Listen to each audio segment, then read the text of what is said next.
जय माताजी मित्रों। तो अपना यो आज गुड्डू गाय वियाणी है। गुड्डू नामनी वासड़ी है એટલે ગાય હવે કહેવાય બીજી આજ છે। તો મસ્ત આજે નવરાત્રિ શુભ નવરાત્રિ છે।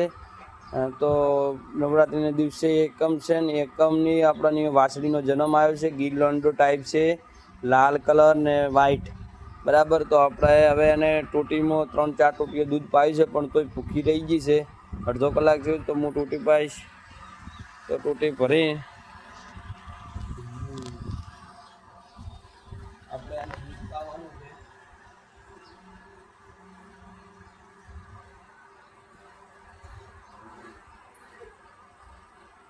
આપણે એને જલ્દી અડધા કલાકની અંદર દૂધ એને પોષક તત્વો આ ભરપૂરથી પોષક તત્વોથી પ્રોટીનથી ભરેલું હોય છે દૂધ ખીરું એની માનું। તો આપણે આ દૂધ પાવાથી એને જો શરીરની બોડી વેટથી 10%થી પાવાથી એના શરીરના જે અને કહે છે કે આ શરીરને એને રક્ષણ સારું મળે છે અને એનો ગ્રોથ પણ સારો થાય છે અને એની ઇમ્યુનિટી પાવર પણ સારું રહે છે। એના માટે આપણે જલ્દી દૂધ પાઈ જ દેવું પડે। અડધી કલાકની અંદર અડધા કલાક કે કલાકની અંદર એનું પૂરેપૂરું આપણે પહેલાં 4 ટોટીઓ પાઈ એટલે 1 લીટર તો પાઈ નાખ્યું હતું અને ફેર આપણે પાવાનું જેમ ભૂખી થાય એમ આખો દિવસ પાઈ કરવાનું છે આજે। તો જેટલું ખીરું હોય તેટલું વાસળી કે પાડી એને પાવું જરૂરી છે અને ફરજિયાત ડૂંટો એનો કાપી 4 વગર રાખી અને એનો ડૂંટો બતાવો એ બોધેલો છે ડૂંટો બતાવ ને છે આપણે બોધી દેવો પડે એમાં હળદર નહીં દબાવવું પડે જો દોરેથી બાંધેલો છે એ બતાવ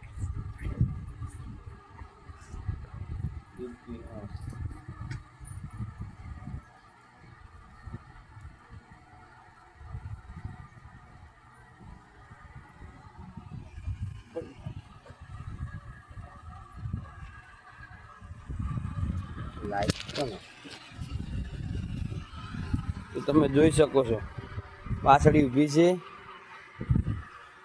ઊભી થતા કમ્પ્લીટ 10 થી 15 દિવસની કાચી રહી છે એટલે વજન ઓછામાં ઓછો એનો 10 કિલો ઓછો આવ્યો છે। 30 થી અંદર હશે ને કે 40 થી 45 કિલોની વાસળી હોવી જોઈએ। જે કાલે રાતે ગાય વિયાણી છે એનો હું તમને જરૂર બતાવીશ વિડીયો। તો તમે જોઈ શકો છો એની અડન હજી થોત હજી ફૂલ હોત ખીલો તે એકદમ પણ હજી ખીલ્યું નથી એટલું બધું। અને એબીએસની ખાસિયત હોય છે કે એનું ફિટ અડનના કારણે એબીએસની ગાયો દેખાતી નથી હોતી ને અડન તો બતાવે જ છે પણ અંદર લીકોરા હોય છે વધારે। આપણે દેશી ભાષામાં સાટલિયું બાવલું કહેવાય। તો રેડલીને આપણે પૂરી તરપાડી દીધી છે, કમ્પ્લીટ તાપી જી છે અને કાલ રાતે ગાય વિયાણી એની પણ હું વિડીયો તમને નાખી છે। રાતે વિયાણી 1 વાગે પણ આપણે સવારમાં જ બનાવેલો છે। તો થેન્ક યુ દોસ્તો।